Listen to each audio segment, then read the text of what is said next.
Ya, perfecto. Ya, partamos, iniciamos en honor al tiempo. Bueno, les agradecemos a todos los participantes de esta noche, a todos los que nos están acompañando. Esta noche ya es la última exposición en vivo que hacemos, ya de un ciclo que partimos hace ya más de un mes y que ha andado bastante bien. En esta oportunidad nos va a presentar Jimena Matus. Ella es del grupo Indomitus, es mi amiga personal también, nos llevamos muchos años haciendo cerros con la Jimena. Y Jimena es abogado, por lo tanto ella tiene bastante conocimiento en la temática que nos va a presentar hoy, que justamente tiene que ver con los temas que hoy día están mucho más frecuentes que antes, que son los accidentes en la montaña. Y Jimena nos va a hablar justamente de las responsabilidades, tanto civiles como penales, que podíamos tener con este tipo de accidentes. Así que Jimena, le deseamos todo el éxito en esta exposición y le damos la palabra. Tienes que iniciar compartir pantalla. Sí, es que antes que nada, Rodrigo, quería agradecer la invitación que me extendió el grupo Indomitus a través de ti para poder exponer en esta temática de charlas de montaña. Dicho eso, voy a dar inicio a mi presentación. El tema que me tocó es la responsabilidad o desarrollar el tema de la responsabilidad civil y penal en los accidentes de montaña. Durante las últimas semanas en redes sociales ha sido una postal recurrente ver familias completas posando en la cumbre de algún cerro o mostrando parte del proceso de ascenso, lo que ratifica el explosivo aumento del senderismo y el trekking tras el desconfinamiento de la región metropolitana en medio de la pandemia COVID-19.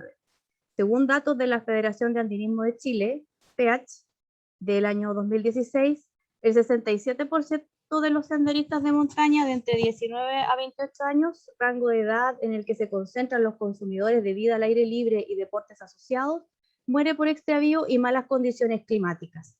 Los otros decesos son por condiciones ambientales o meteorológicas, es decir, aquellas relacionadas con temperaturas, características del terreno, variables que generan condiciones adversas para el senderista. A raíz de los últimos acontecimientos relacionados con algunos extravíos que han ocurrido en cerros de la región metropolitana, entre todo nos ha despertado la curiosidad de saber quién responde de los daños que pudieran producirse en caso de sufrir un accidente realizando una actividad de montañismo o trekking. Tenemos que tener en claro como premisa que las actividades humanas tienen riesgos claros que deben ser conocidos por quienes los ejecutan. Y solo la prudencia de quien los practica permite evitar el nacimiento de estos riesgos y a su vez eliminar el daño. Quien practica este tipo de actividades de manera voluntaria tiene que asumir el riesgo. Las responsabilidades las podemos dividir en responsabilidades civiles y penales. Y para poder entenderlas vamos a definir lo que es responsabilidad. La responsabilidad es la obligación que pesa sobre una persona en orden a indemnizar el daño sufrido por otra. Da lugar a una acción civil de indemnización de perjuicios que se persigue la reparación económica de los daños sufridos por un tercero y se entabla mediante demanda ante los tribunales civiles de justicia. Lo primero que debemos tener en consideración es que en Chile no existe una regulación específica que aborde directamente el tema de la responsabilidad por accidentes en actividades de montaña y sus variantes, por lo que debemos recurrir a la regulación general contenida en nuestro Código Civil.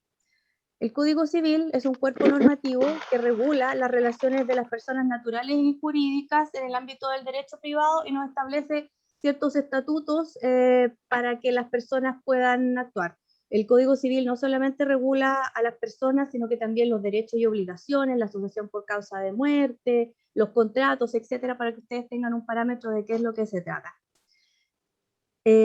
Tenemos artículos a los que podemos recurrir en el evento que queramos entablar algún tipo de demanda. Ya tenemos el artículo 1091 que establece o regula la responsabilidad contractual, es decir, las obligaciones nacen de los contratos.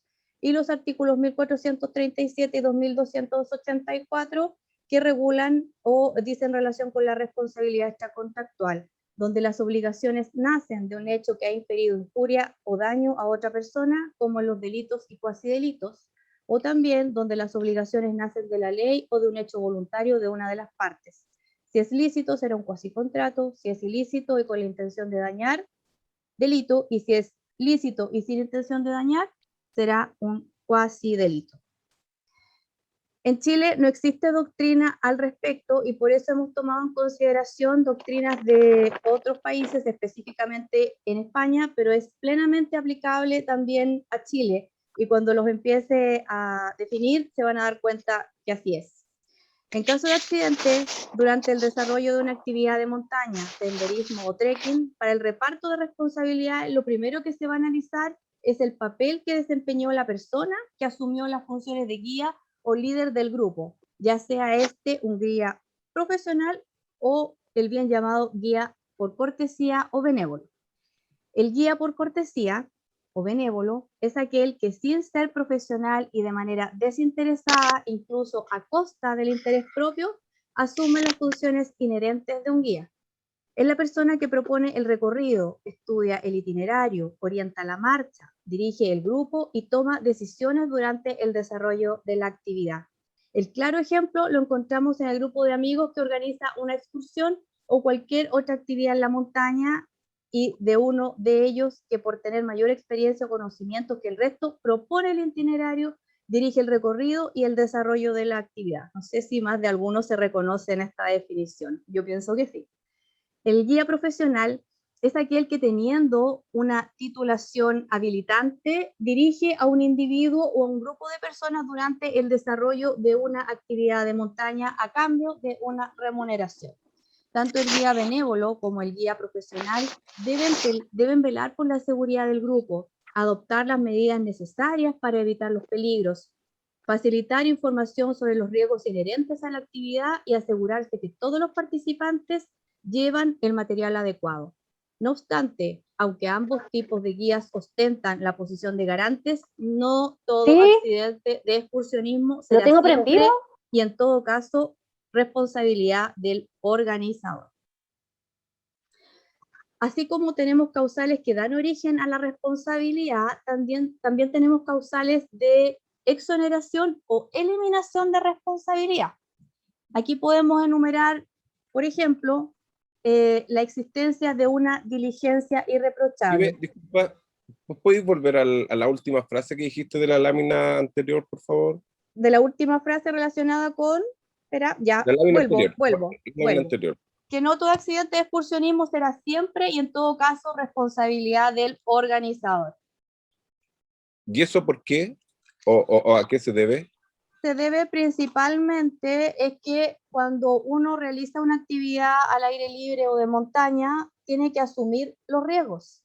Por lo tanto, el accidente no puede ser responsabilidad del organizador o el líder o guía del trekking, ¿ya? Porque si aunque esté remunerado. Si es remunerado, hay que distinguir, ¿ya?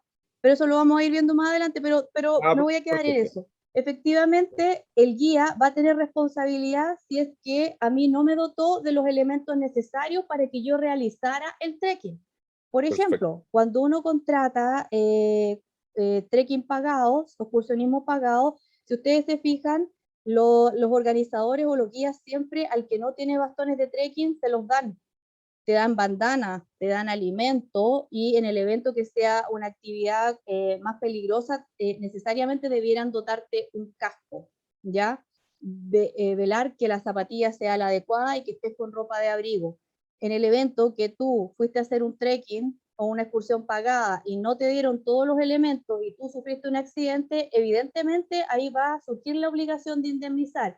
Pero si a pesar de todo las cosas o elementos de seguridad que te otorgaron, tú sufriste un accidente porque te doblaste un pie, eventualmente no podría ser responsabilidad del guía. Eso es una materia de prueba, ¿ya?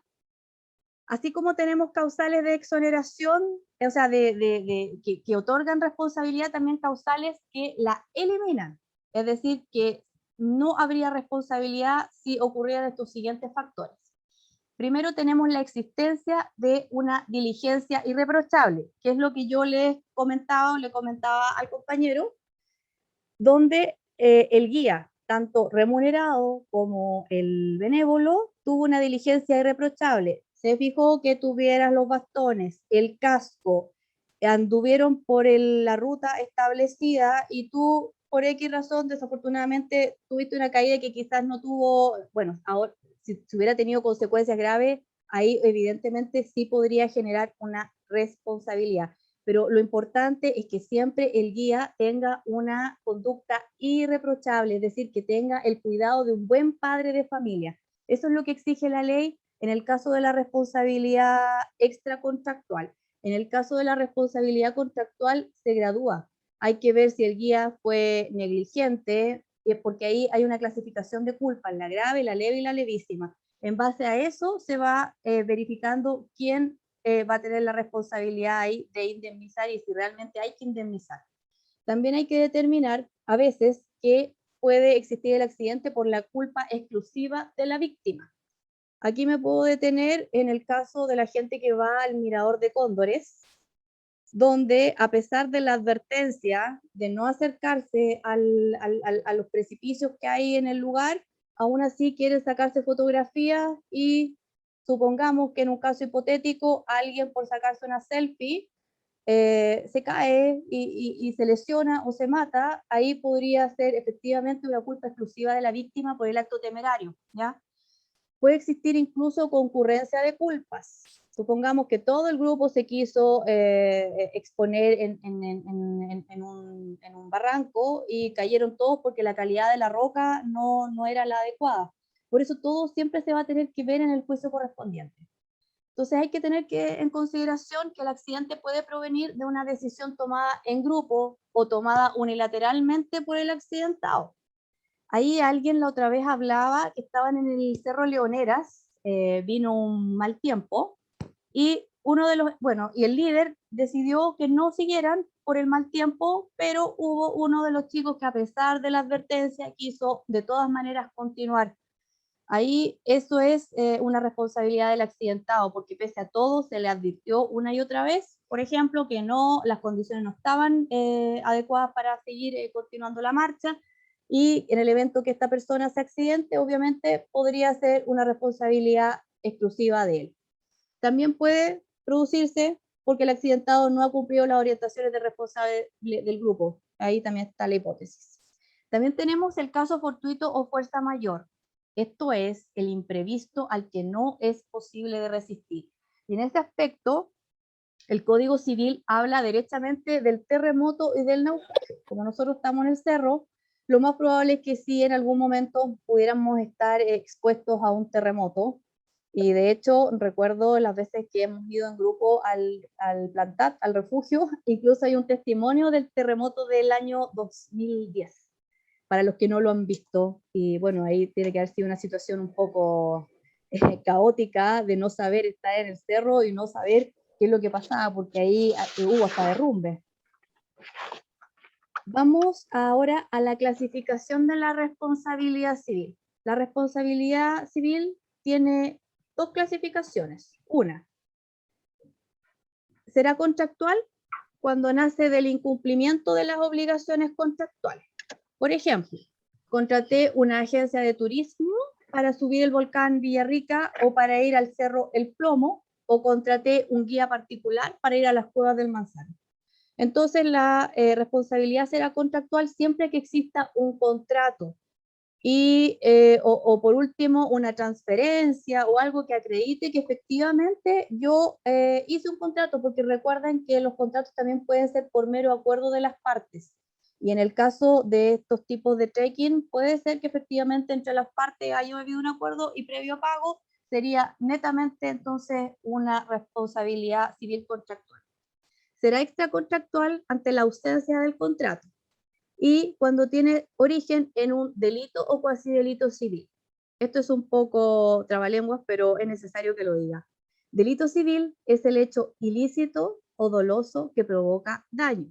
El cuasi delito civil es el hecho ilícito y culpable que causa daño. El delito o cuasi delito civil pueden surgir de una acción o de una omisión. En el caso de la responsabilidad extracontractual, los perjuicios derivan de la infracción a un deber general de cuidado. que las personas deben observar en sus encuentros espontáneos. Se aplicará con carácter supletorio, es decir, se puede suplir o complementar en ausencia de norma a todas aquellas situaciones en que no existe una relación obligatoria previa entre la víctima y el autor del daño.